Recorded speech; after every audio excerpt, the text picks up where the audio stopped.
भगवान बाल लीलाओं में अपना स्वरूप बताते हैं, तो हम उन लीलाओं का आनंद तो उठा लेते, लेकिन भगवान के स्वरूप को जानते नहीं।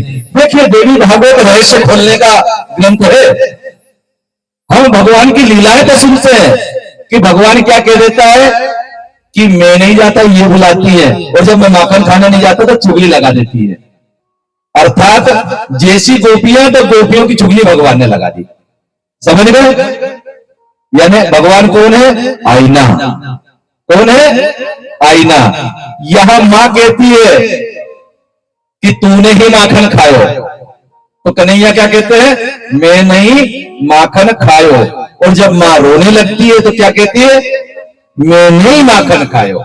शब्द नहीं बदले, भाव बदल दिए। तो भगवान कैसा है? अगर कभी भगवान को देखना हो ना, तो अपने घर के आईने को साफ कर लेना पहले, उस पर धूल नहीं जमी होना चाहिए। जिस घर के अंदर आईने पे धूल जमी रहती है, उस घर के लोग परेशान रहते हैं। बोलो सीताराम। जिस घर में आईना गंदा होगा, उस घर का व्यक्ति परेशान होगा।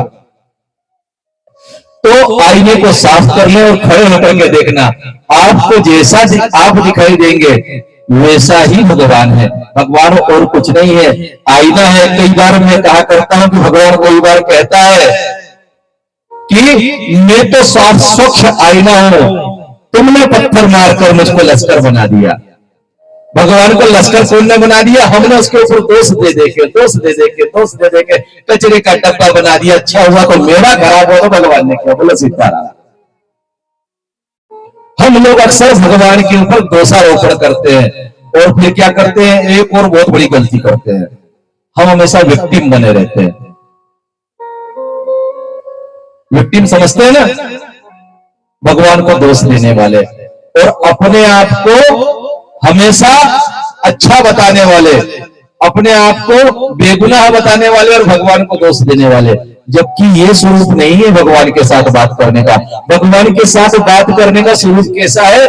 तो जैसे आप हो वैसा ही वो है। अगर आप उसको कहते हो कि तू बहुत प्यारा है, तो भगवान भी वैसे ही कहता कि तू भी बहुत प्यारा है। तो जब भी भगवान के पास जाओ तो दो चीजें पक्की करके जाना। एक तो डर लेकर मत जाना। अगर डर के तुम जा रहे हो तो तुम भगवान की पूजा करने नहीं जा रहे हो, तुम डर को पूजने जा रहे हो। दूसरी बात ये करना कि जैसे बनकर के तुम जा रहे हो, साफ सुथरे अच्छे होकर के तुम भगवान के पास जा रहे हो, वैसा ही भगवान मिलेगा। अगर तुम तौलिया लपेट करके अगरबत्ती लगाने गए तो भगवान तुमसे बड़े वाला है। अधिकतर लोग तौलिया लपेट करके जाते हैं भगवान को अगरबत्ती लगाने। तो भगवान हनुमान जी को आगे करते तो लंगोट पहन के जाते। बोला सीताराम। तो इस बात का भी ध्यान रखना। अर्थात आप हमेशा विधि विधान के साथ में जब अपना श्रृंगार नहीं करोगे, जब तक स्वयं देवता नहीं बनोगे, देवताओं के पूजन के लायक नहीं हो सकते। तो स्वयं को देवता बनेगा देवताओं को जानने के लिए। अब जब इस प्रकार आपका जब भी जाना हो तो कुछ चीजें छोड़ करके जाना। कभी ये मत कहना भगवान रक्षा कर, अरे वो तो कर ही रहा है, अगर वो नहीं करे तो 1 मिनट में ऐसे थे हो जाओ। बोलो क्या हो जाओ? ऐसे थे। वो रक्षा नहीं करे तो आज तक उसी में रक्षा करिए, उसी में संभाला है। इसलिए कभी भी एक बात का ध्यान रख करके जाओ कि भगवान के पास जब भी जाओ तो उससे ऐसी बात मत करो कि रक्षा करना। उससे ये कहो कि भगवान प्रसन्न रखना, भगवान माल देना, भगवान धन देना, भगवान खुश रखना। देहि आरोग्यम सौभाग्यम देहि मे परम सुखम रूपम देहि जयम देहि यशो देहि दिशो जहि। क्या बोलना उससे? देहि आरोग्यम, आरोग्य देते रहे। और एक सीधी चीज बताऊं, मैंने शुरू में आज राहु केतु की बात निकाली, 9 दिन में राहु केतु की कथा भी आपको समझाऊंगा, है ना। लेकिन थोड़ी थोड़ी, क्योंकि आप पूरी समझ नहीं पाओगे, उसको थोड़े थोड़े में ही समझाना पड़ेगा। अब एक मैंने चीज बताई थी कि ऊपर का कटा हुआ राहु हो गया और नीचे का कटा हुआ केतु हो गया। अब एक बात बताओ, आपको डर सर में लगता है कि शरीर में लगता है? सच्ची बताना है? सर में नहीं शरीर में लगता है। सर में नहीं शरीर में लगता है। जी कहां घबराता है? जी घबराता है।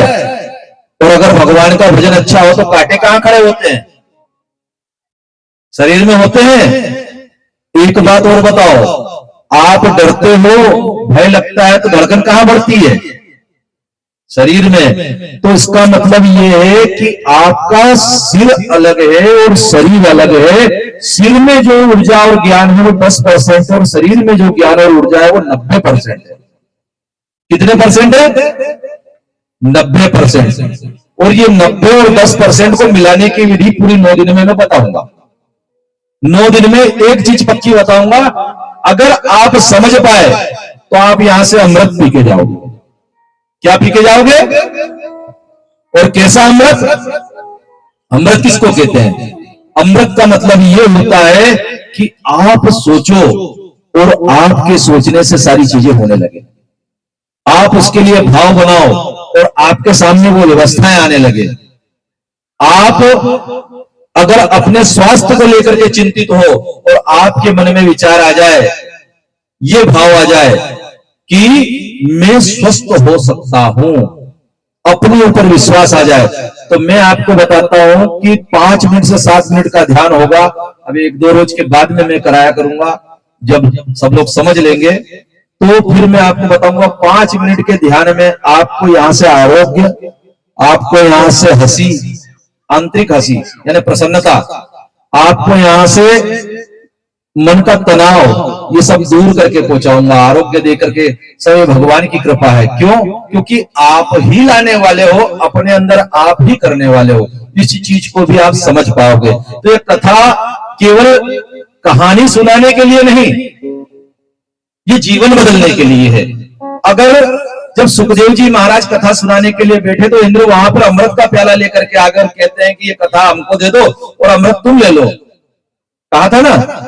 लेकिन सुखदेव जी महाराज ने क्या कहा कि जिसने रस अमृत जाना है, वो कथा अमृत जाना है, वो उस अमृत को महत्व नहीं देते। तो इस अमृत में उससे कोई ज्यादा गुण होंगे तब तो इसका महत्व रहा।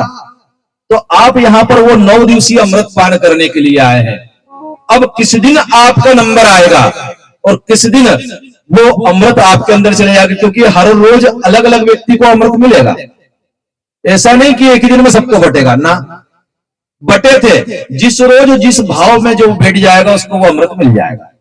तो यहां से वो अमृत मिलेगा, भगवती के आशीष अमृत, भगवती का स्नेह अमृत, भगवती की कृपा अमृत, भगवती की ऊर्जा अमृत।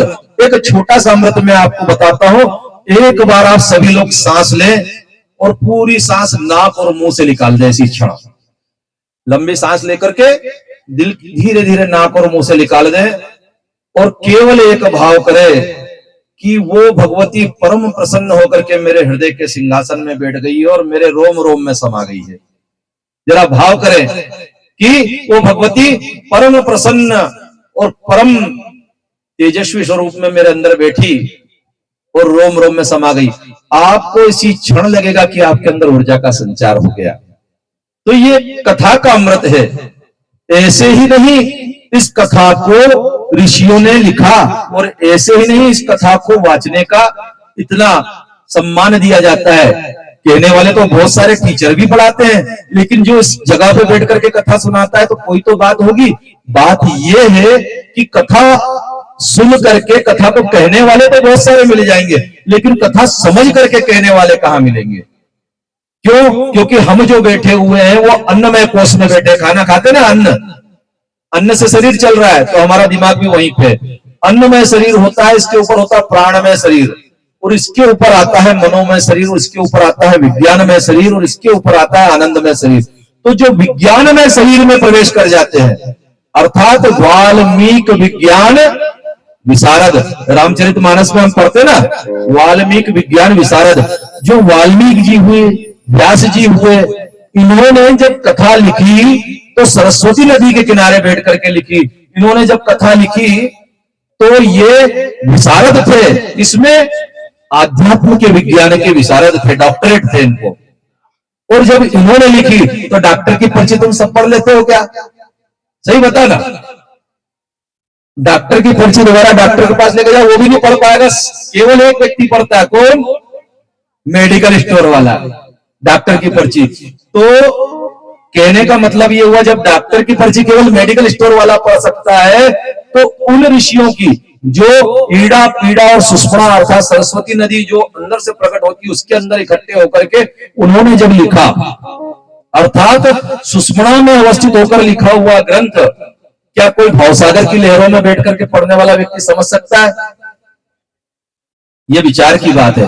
कथा याद कर सकते हो आप, कथा याद कर सकते हो, कथा को बहुत लच्छेदार तरीके से बोल सकते हो, लेकिन कथा के अर्थ और रहस्य नहीं खोल सकते, क्योंकि वो तो वही खोल सकता है जिसने उतना भजन किया है, जो उस अवस्था तक पहुंचा है, वही खोल सकता है। और ये अवस्था गुरुजनों की कृपा के बिना नहीं मिलती, और गुरुजनों ने जी भर के रगड़ा है, जी भर के धोया है, तब जाकर के मान धो करके उन्होंने इस कथा का अधिकार दिया है। ऐसे गुरुजनों को हम बारंबार नमन करते हैं, और इसी कारण से इस कथा की पीठ पर बैठने वालों का सम्मान समाज में होता है। क्यों? क्योंकि वो अपने जीवन में वैसी पॉलिश लाते हैं। मैंने आपसे निवेदन करा, दो बात याद रखना, आज से डर के भगवान के पास नहीं जाना है। कौन कौन नहीं जाएगा बगैर डरे? बगैर डरे सब जाएंगे? हाँ, तो इस बात का ध्यान रखना, आज से डर के नहीं जाना। एक और बात आपसे बताता हूं, आपकी मां आपसे कितना भी नाराज हो जाए, आपको खाने में जहर देगी क्या? देगी क्या? नहीं ना। तो वो जो आपकी भगवती है, वो जो आपकी कुल देवी है, जो लोग आपको बैठक वाले डरा देते हैं कि आपकी कुलदेवी नाराज चल रही है, नाराज नहीं होती। बस ये होता है कि अगर मान लो अपने घर में अपनी मां से अपनी बातचीत थोड़ी सी वो हो जाए, तो उस रोज क्या रहता है कि तुम्हारे को खाना कोई दूसरा बरस के खिलाएगा, वो नहीं बरसेगी। बस इतना ही होता है, इससे ज्यादा कुछ नहीं होगा। बाकी का तो क्या रहता है, वो प्रेम उसका जाता नहीं। मां से ज्यादा ममता मई कोई नहीं हो सकता, इसीलिए उस पराम्बा की ऊर्जा को मां के रूप में हम भजन करते हैं। और जब मां के रूप में ही भज रहे हैं तो डरना व्यर्थ है। अगर मां के रूप में भज रहे हैं तो हमको उस भगवती के शरणापन्न होना चाहिए, क्योंकि हम अगर अपने आप को मां से अलग हटा लें, अलग करें, तो बताओ क्या अलग हो सकता है?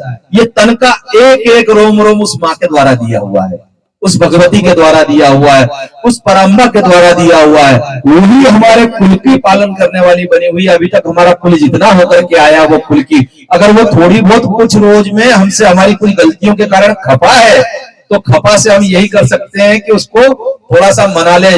ऐसा ही हो सकता है कि अगर मान लो आपके घर में कोई वृद्ध है, कोई दादी है, बड़ी है, और आपने उनसे अच्छे से बात नहीं करी, और आपका कोई मित्र आया या आपकी कोई सहेली आया और उनसे पूछे दादी फलाना है क्या, तो वो गुस्से में बोल देगी मेरे को नहीं मालूम, तू देख ले।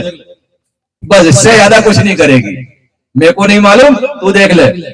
और अगर वो अच्छे मूड में तो बोलेगी हाँ बेटा, बुला देती, आवाज भी लगा देगी। तो बस इतना ही कुलदेवी नाराज होती है, इससे ज्यादा नाराज नहीं होती। तो इसलिए कुलदेवी के नाम से जो लोग डराते हैं उनसे भी न डरे, लेकिन कुलदेवी का पूजन करें। कुलदेवी का वृत्तांत कल से, देवी भागवत की कथा में कल से कुलदेवी का वृत्तांत भी आएगा।